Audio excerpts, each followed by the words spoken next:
This is Welsh ASMR 82. Hey, how you doing? So, I just finished filming a new map video for my German ASMR channel, and I finished just looking at Berlin here. So I thought I'd carry on doing it in the video for this channel. I quite liked the last video that I did, rambling and looking through an atlas of Europe. But we're going to wander over the border into Poland and a couple of other countries in this video. We're not going to stick on one country only. So if you are, of course, enjoying this video at any point, please press like and drop a comment if anything interesting happens. And if you're new to the channel, then click subscribe. Okay, right. So we got Berlin, but this is the part I wanted to focus on because this is the modern border with Poland. It moved after World War II, but I'm not totally familiar with where it was previously. But all I know is I watched this video on Poland's geography and how it changed after World War II, and it definitely didn't have any coastline at all, so this area wasn't part of the old Polish state, which had like a sliver of coastline.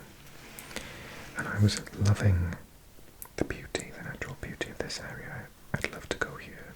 It'd be very good for bird watching, I think. Must have lovely wetlands and geographical features here.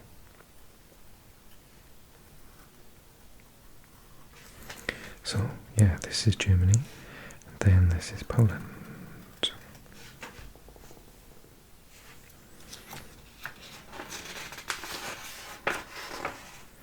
Before I change the page, actually, one place I haven't been to, but I really would love to, and I've heard lots of lovely things about,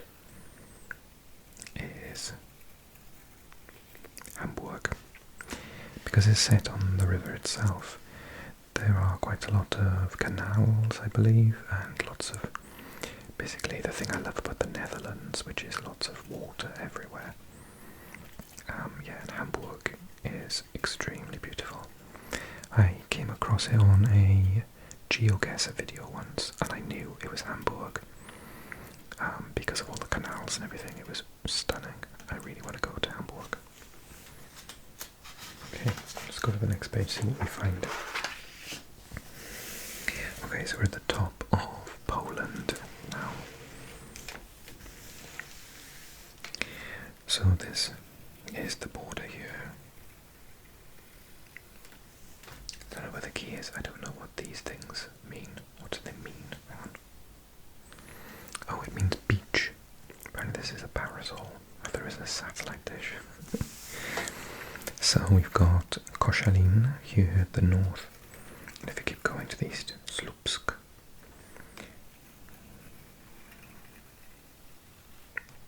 Slovinsky. And then the very well-known urban centres here of Gdynia and Gdańsk, just on the coast here. And this is the part that, this is kind of interesting. I mentioned this a couple of times in previous videos recently. Again, very curious geographical feature, if anyone knows what this is called. But yeah, basically it looks like it stops there, so it's not uninterrupted. But it's like a natural land bridge to this area here. Now you can see the border, the big yellow line. So Elbląg, I think that's the sound. Elbląg is there, and then we go up Braniewo, just on the border. And this is Russia, so Kaliningrad, just there, on the coast, more or less, is the sort of largest city in this enclave of Russia, which they claimed from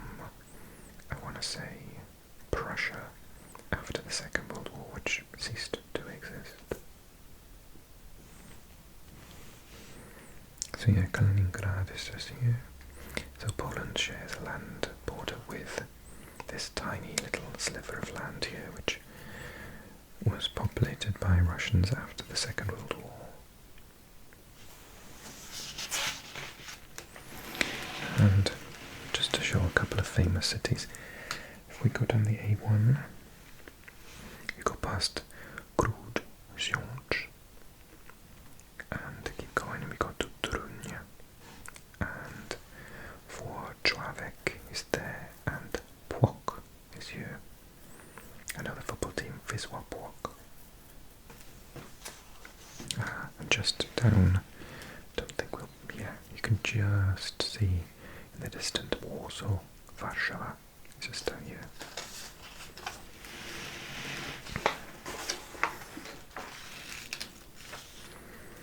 This is curious. So, for whatever reason, the pages aren't in order. So now we magically find ourselves on the North Sea, and this is Belgium. Valenciennes, so that's France. This is the border. This is France. Blah. And then this is Belgium. And then this border here gets very busy in this part of Europe. That is the Netherlands up there. In fact, Amsterdam is not far away. So they're all really close to one another. Lons. And then we've got Brussels, Antwerp, Ghent, Bruges. And then they got the Netherlands. Eindhoven is just there.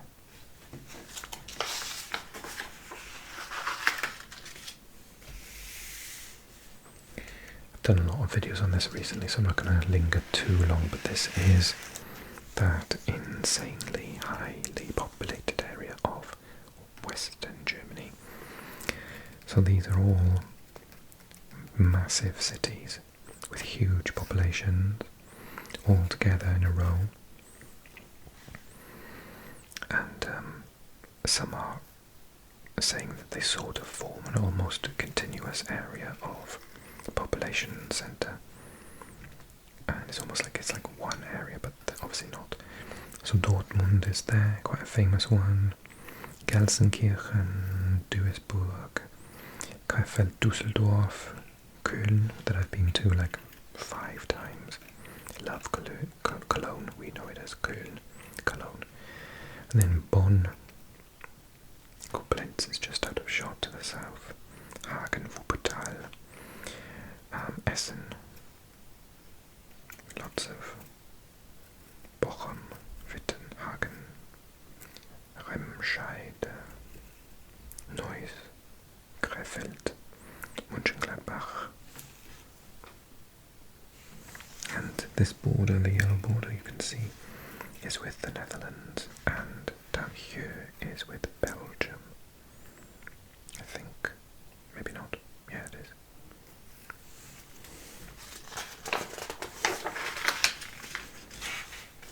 I'm going to skip a couple of pages so we go and look somewhere very different.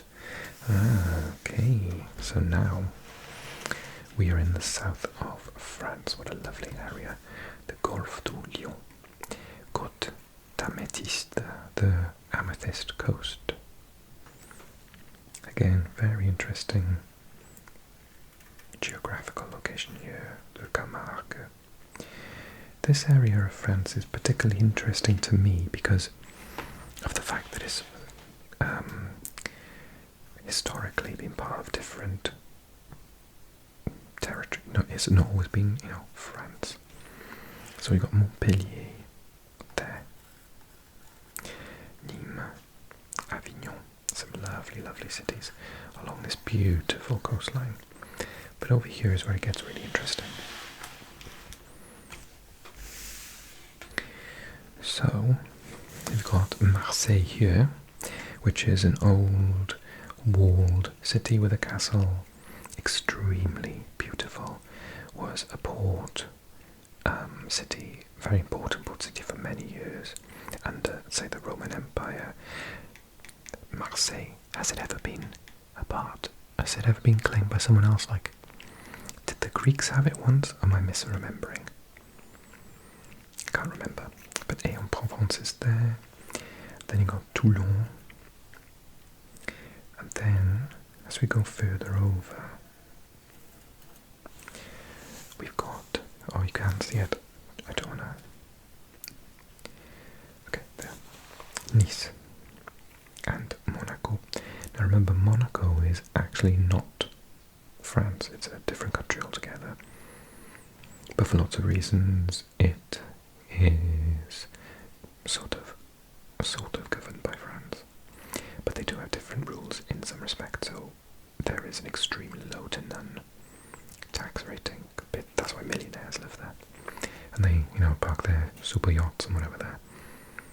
So, yeah, Monte Carlo is there for gambling as well. I remember a story a couple of years back where Monaco play as a team in the French league, but they were giving massive money contracts to players because players would go and play in Monaco rather than Paris. Because say you got £50,000 a week, which is ridiculous, but these are footballers.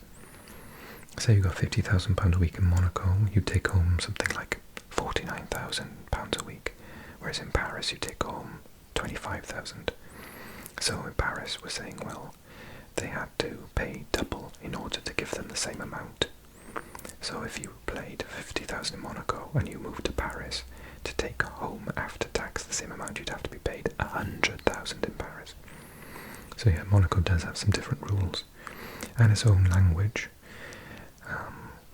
And then Nice is here. Now I'm very interested in Nice because Nice was once this is a very rough terminology, but part of Italy. So this whole region here was a sort of, in a very layman's term, part of Italian territory. So there still remains a sort of quite different pronunciation of French in this area, which is quite similar to Italian. And I think some of the dialects could be perhaps described as different languages related to Italian, half-root in Italian and French. So yeah, linguistically and historically this whole area is very interesting to me. But as you can tell, I don't really know too much about it. I need to research it a bit more.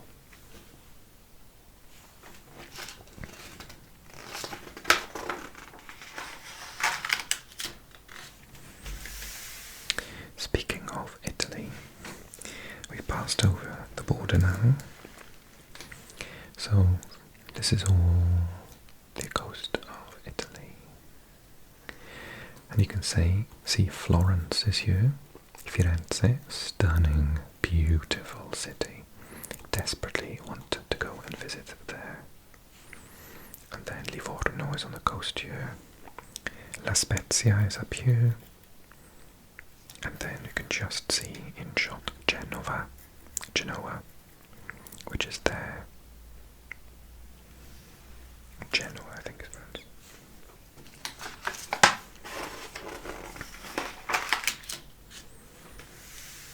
Okay, so to show you what's on the left-hand side page, this is the east coast of Italy.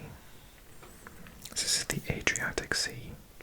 Ancona is here, Rimini is here, and the microstate of San Marino is there, which, similar to Monaco, it's got a high proportion of, it's one of the high proportion of millionaires, and I think the GDP is one of the highest of any country in the world because basically everyone there is a millionaire.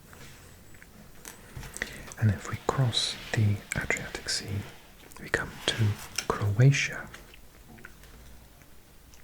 I've seen lots of memes online about this is Bosnia, and if you look,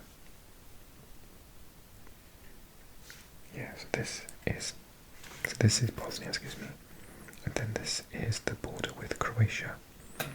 So Croatia kind of tucks around it. Croatia's in a C shape, and the meme online said, "Oh, Bosnia wants a bit of coastline." No. Croatia has all of the coastline, except for a tiny, it's not on this part, but tiny slip of land right on the bottom. I think it's got like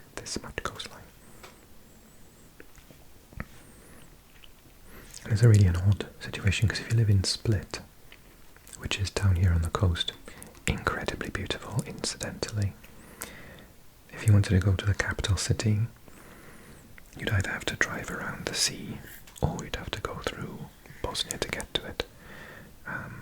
Yeah, the country's a very unusual shape.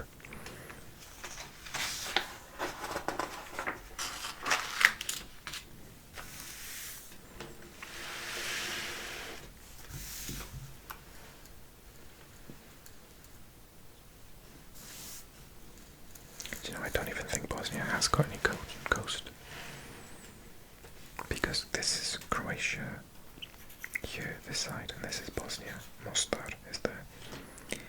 So yeah, it goes down, and I mean, is that, and then it comes back up, and then goes around. So yeah, it's like, I just don't think it's given any coastline to Bosnia whatsoever. Sarajevo is there, and there's a fact about Bosnia that it's the only country in Europe to have a rainforest. I wonder where that is. Is it Sutjeska? Is that the rainforest? It's a different colour of green, isn't it? And then this is the border. Now, there are lots of borders in this area of the world. This is Montenegro, which means black mountain. Montenegro. Mountain, negro, black. And in the sort of local languages, it's sort of called many different things, but let's call it Serbo-Croat. Crna Gora. Crna is black, Gora is mountain.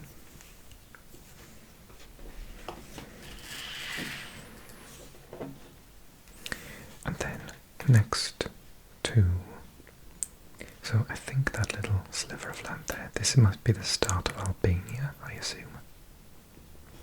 And then this is Kosovo, which is highly disputed by Serbia.